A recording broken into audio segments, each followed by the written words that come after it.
Say, man, as though you have probably heard by now, man, Kendrick dropped a surprise album called GNX, and he saluted a few, congratulated a few, and he called out a few, man. He did a whole lot of name dropping, man. Let's get to the content. Time the first Super Bowl was here. I made sure I bought tickets at the beginning of the season. And you know, I did the same when I moved to Miami. And I was wishing my team make it. And guess who made it that year? The mother Saints. I was able to give my mama that sweet. She was able to bring my family and other people from New Orleans, and they had a ball. That moment I said to myself, I want to be on stage for the Super Bowl one day in front of my mom. And I worked my ass off to get that position, and it was ripped away from me. So yeah, Kendrick Lamar dropped a surprise album called GNX, you dig what I'm saying? Out the blue. And I played that Lil Wayne clip first because I wanted to refresh people's recollection on how disappointed Lil Wayne was and the issue he had with not being selected to be this upcoming Super Bowl's halftime performance headliner. You dig what I'm saying? He really had an issue with that. He been real vocal about it. You dig what I'm saying? And it was an issue for Lil Wayne, as the Super Bowl halftime show and the Super Bowl will be in Lil Wayne's hometown. And so I played that first to kind of get that out the way and bring you up to speed with why Lil Wayne was addressed in the first place. And he was also the first, him and the NFL controversy was the first things that Kendrick Lamar addressed directly in a song called WACCED Out Murals. The lyrics go on to say this: used to bump the Carter 3, I held my rolly chain proud. Irony, I think my hard work let Lil Wayne down.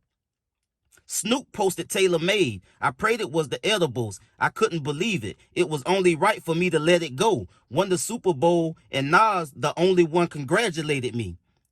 They exist with them in style. Exterminate them right now. Make Katt Williams and them proud. The truth about to get loud. So yeah, he did a whole lot of name dropping. He ain't cut no corners. He wasn't going the subliminal route. He name dropped specifically who he wanted the name drop to address everything that's being talked about out here as far as controversy go, and everything that concerns him, beef, controversy, who said this. He letting everybody know he's seen it and he heard it, whatever it was. You dig what I'm saying? And whether you was on the right side of this or the wrong side of this, y'all know how Kendrick coming, man. You dig what I'm saying? You know the music gonna be there. You know the bars gonna be there. And he gonna tell it straight up like it is, bro. And that's just what happened in this album. Now, I ain't got a chance to listen to the whole thing. I wanted to listen to this one, as he did directly name drop Lil Wayne, Snoop Dogg, Katt Williams, and also, who else? Nas.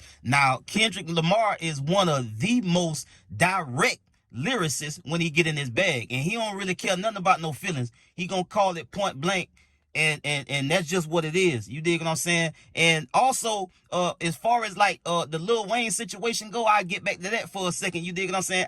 I don't know if Lil Wayne's frustration about the whole Super Bowl thing has anything to do with Drake being a artist and a protege of his. I don't know if it's got anything to do with the beef with Drake and Kendrick Lamar. You dig what I'm saying? Or if it's just specific and directly a issue he got with the NFL and Jay-Z. You dig what I'm saying? But it is what it is, and that's a big deal for him not to be included or be picked as a headliner to perform at the NFL halftime show, because it's gonna be in New Orleans. Nobody can escape that. It just is what it is. And so I also get Kendrick Lamar too. It's a big deal for him. He had a big year. He had a huge record, a couple of huge records, and we seen how that went down between him and Drake over the summer. Now it is his time. Historically, Wayne has done a hell of a lot more in the culture and in hip-hop and in the rap game than Kendrick Lamar. You dig what I'm saying? But it's just like, what have you done for me lately type of situation going on. Kendrick is that guy. He was that guy this year. So it is what it is. So he got crowned to be the headliner at the NFL Super Bowl halftime show.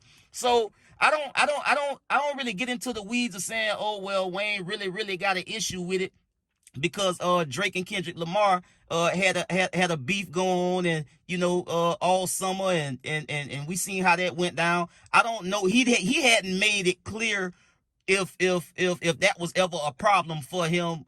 Is to my knowledge, his only issue is with the NFL being in his hometown and him not being a part of it. So and as far as like Nas being the only one to congratulate him, Nas was on the right side of this record. You dig what I'm saying?